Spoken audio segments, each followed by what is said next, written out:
nakarating nga po sa amin yung sitwasyon ni Lola at kayo po. Nabanggit nga po na kayong dalawa lang sa buhay dito sa bahay niyo po. At tama po, kayo po ay wala daw anak. Wala nga. Ano po ba ang buhay niyo sa pang-araw-araw? Nung una, meron akong kulong ng baboy, nag-aalaga ako ng inahin. Pagkatapos, nagkaroon ng sakit ang mga baboy. Nagkamatay. Ano po nangyari kay Lola? Bumaksak na. Na ilang beses na napunta sa doktor yan.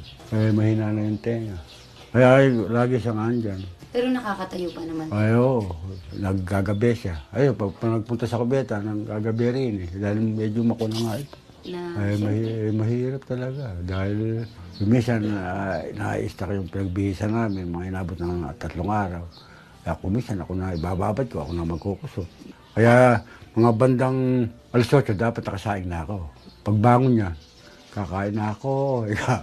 Ayun. Kaya yung mga gamot na kuha, kumisan. Ang bibili kong gamot, pagkuhan, papabili ko siya pag nakaipon ng pera. Pabili ko ng sleepwell, dahil kumisan, hindi rin siya nakakatulog. Pabili ko ng mga 5 piraso. Pero napacheck up na po siya? Oo, no. Kaya, Hindi mo alam ang kinukuha, kundi yun lang katawan.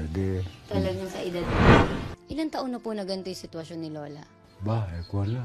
Meron siguro, magtatatlo na. Hindi mo, kumisan naman yung gatas niya, kahit konti lang, ay timpla. Pinagkakasya Oo. na lang po. Paano ginagawa niyo, Lolo, pag wala na yung gatas niya? May utang doon sa pamangkin ko dyan. Ang matamis. Matamis. Oo. Totoo yun. Sa konting pag mainit.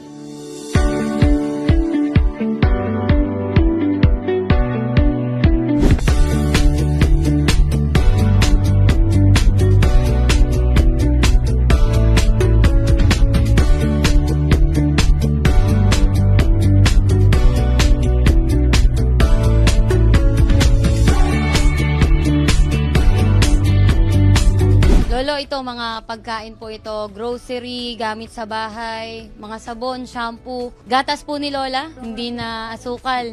Yung itimpla niyo po sa kanya, no?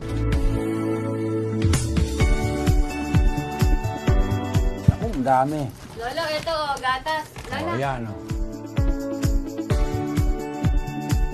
Lolo, hindi pa po dyan, nagtatapos, no? Pambili po ng gamot ni Lola. Lola, pambili mo gamot. Ayan. Oh. Ha? Oh. Tama, wala na kami pabili. Binulsa na ni Lola. Maraming salamat, sir. Sa mga Maraming biyayang salamat. pinaabot mo sa amin. Sa kadadasal ko. Ayan, ang mga grasya Dumating ang biyaya sa amin.